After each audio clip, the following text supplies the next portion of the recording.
दिया गया। जैसे कि पुस्तक के नाम से ही पता है कि मेला शब्द से बच्चे बहुत अच्छी तरह से परिचित होते हैं। गणित विषय का भय बच्चों में होता है और मेला परिवेशी चीज़ है जिसको बच्चे सभी जानते हैं, तो उससे आकर्षित होकर के गणित से उनका भय मुक्त होंगे और अच्छे से सीख पाएंगे। सूची में संशोधन हुआ है कक्षा 1 में हिंदी में कि उसमें है समझ के साथ 2-3 वाक्यों को पढ़ सके। लेखन में हुआ कि वो 2-3 वाक्य समझ के साथ लिख सके। और कक्षा 2 में हुआ है पठन और लेखन दोनों में।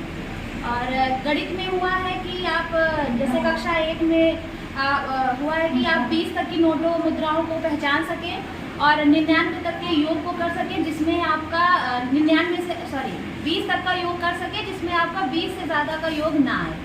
और गैर मानक अमानक की जगह पे अमानक और असमान शब्द को जोड़ा गया है। और कक्षा 2 में है कि 999 तक की संख्याओं को आप पहचान तो सकते हैं, लेकिन इसका योग जो है वो 999 तक का होना चाहिए। 99 तक का योग किया गया है इसमें।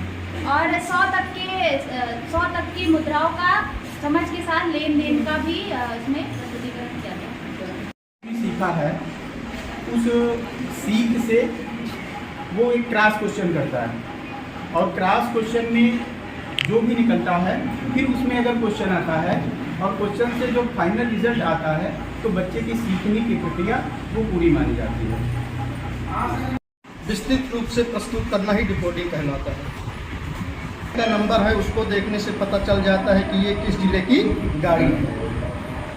जो बीड़ा पुस्तक है वो कक्षा 3 की NCERT आधारित है। पहले इसको पंखुड़ी नाम दिया गया था। इसमें 70% की NCERT के पाठों को सम्मिलित किया गया है और 30% SCERT के पाठों को सम्मिलित किया गया है। बीड़ा में 5 इकाई में बांटा गया है, जिसमें पहली इकाई है पर्यावरण, दूसरी इकाई है हमारे मित्र, तीसरी इकाई है आओ खेलो, चौथी इकाई है अपना अपना काम और 5वीं इकाई है हमारा देश, जिसमें जैसा कि इसका नाम है वो अपने पाठों को जो सम्मिलित किए हुए हैं उसकी सार्थकता को सिद्ध करता है। जैसे पर्यावरण में है फूलों से नित्य हंसना सीखो, तो इसमें हमारे पर्यावरण के बारे में जानकारी प्राप्त होती है।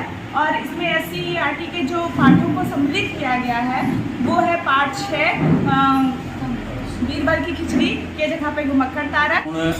पठन का तात्पर्य है कि बच्चा जो है, छात्र जो है समझ के साथ उसको बिना रुके हुए पढ़ सके। प्रवाहपूर्ण पठन कहलाता है। शिक्षण कार्य में उसको अवरोध उत्पन्न हो रहा है या वो सीख नहीं पा रहा है तो उसी को उसकी समस्या का निराकरण कर देना विचारात्मक शिक्षा। अलग अवधारणाएं हैं जिनका अलग अलग तरीके से प्रयोग किया जाता है। जिस भाषा के संदर्भ में ब्लेंडिंग का अर्थ होता है 2 अलग अलग चीज़ों को एक साथ जोड़कर बोलना। जैसे मेला माँ में एक ही मात्रा को लगाकर उसको ला के साथ हम जब जोड़कर पढ़ेंगे तो मेला। और ग्रिड जो होता है वो एक तरह की वर्ग पहेली जैसा होता है, जिससे बच्चों की सोचने, समझने और तर्क करने की क्षमता में वृद्धि होती है। निर्धारित दक्षताओं को हासिल करता है तो निपुण लक्ष्य के अंतर्गत आता है। और निपुण सूची के अंतर्गत जो दक्षता है उसमें दिखाई गई है, जब बच्चा उसे हासिल करता है तो वो निपुण आता है। और निपुण तारीख के अंतर्गत बच्चों को निपुण बनाने के लिए जो लक्ष्य निर्धारित किए गए हैं वो निपुण लक्ष्य होते हैं। दक्षता सूची पे जो दक्षताएं अंकित की गई हैं उसे निपुण सूची कहा गया है। और निपुण तालिका के अंतर्गत जो बच्चे दक्षताओं को हासिल कर लेते हैं उसमें उन बच्चों का नामांकित किया जाता है, वो निपुण तालिका है।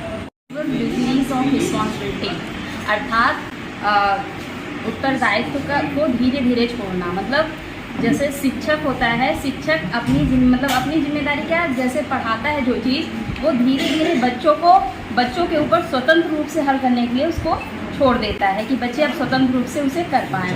इसके 4 चरण हैं। पहला है मैं करूँ, पहले शिक्षक स्वयं करता है। दूसरा चरण है कि हम करें, मतलब शिक्षक और छात्र मिलके करते हैं। और तीसरा है तुम करो, मतलब कि बच्चे करें और शिक्षक कहता है मैं तुम्हारी हेल्प करूँगा या सब मिल के करें, मतलब एक दूसरे से डिस्कस करके। और चौथा है तुम स्वयं करो, मतलब अब बच्चा स्वतंत्र रूप से अपने से हल करता है।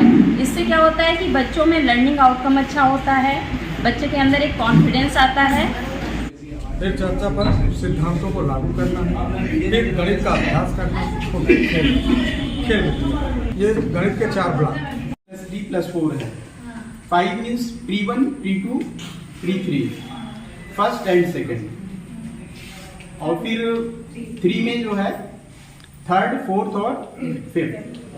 फिर अगले 3 में 6, 7 और 8। नेक्स्ट में 9, 10, 11 और 12 निर्धारित करता है।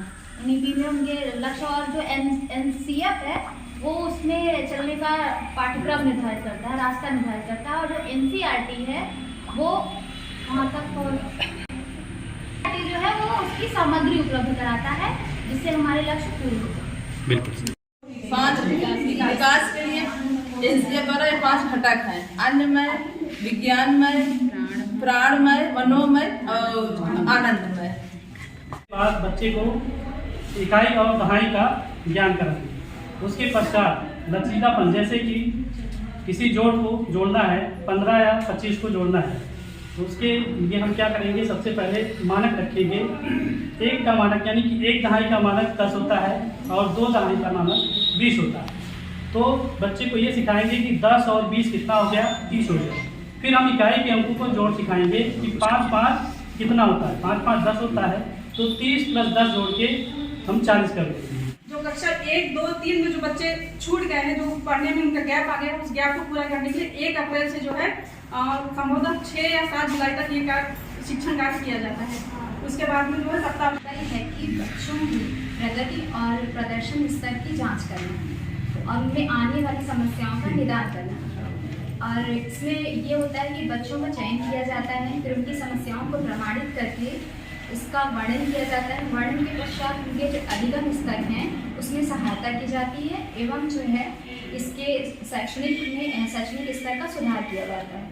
और आपका जो आकलन है वो 3 प्रकार का हो सकता है। पहला संरचनात्मक, दूसरा योगात्मक और तीसरा निदानात्मक। और वैसे भी इसके अतिरिक्त भी कुछ असेसमेंट कर सकते हैं हम लोग, जैसे निपुण लक्ष्य ऐप के माध्यम से तथा विभिन्न शैक्षणिक गतिविधि और चर्चाओं के माध्यम से किया वाला है ये पंचायत, जिसमें कक्षा शिक्षण में उपयोग किया जाता है जिससे बच्चों का समग्र विकास हो सके। जिसमें है गणित के लिए है जैसे परिचय, बोध, अभ्यास, प्रयोग और उसका प्रसार है, या हम उसमें किस तरह किसका उपयोग कर सकते हैं, ये शिक्षिका से हमको मार्गदर्शन मिलता है। एक पाठ को पढ़ाने के लिए हमको कितना समय देना चाहिए और उस पाठ को जो है कितने दिनों में पढ़ाना है, ये हमको शिक्षक संदेशिका बताती है। पंचकोश 5 प्रकार के होते हैं: अन्नमय कोश, प्राणमय कोश, मनोमय कोश, विज्ञानमय कोश और आनंदमय कोश। पंचकोश का यफलन में पंचकोश का प्रयोग होना बच्चों के शारीरिक, मानसिक, भावात्मक और अध्यात्मात्मक की ओर विकास करता है। इसके बाद हम पंचादि का तात्पर्य है कि परिचय, गोल, अभ्यास, प्रयोग और प्रसार। पंचायत में बच्चा जो है, बच्चे का समग्र विकास सीखने की प्रक्रिया के तहत होता है। जिसमें प्रत्येक यूनिट में 3 चैप्टर हैं और 4 पिक्चर चैप्टर हैं। जो हमारा परिवेश है जहाँ पे हम मतलब शिक्षण कार्य कर रहे हैं, हमको 1 से 5 तक अध्ययन देने का पढ़ाने का जो रहता है, परिवेश उनका उस तरह से नहीं कि डायरेक्ट अगर हम अंग्रेजी भाषा में आएंगे तो बच्चे नहीं समझ पाएंगे।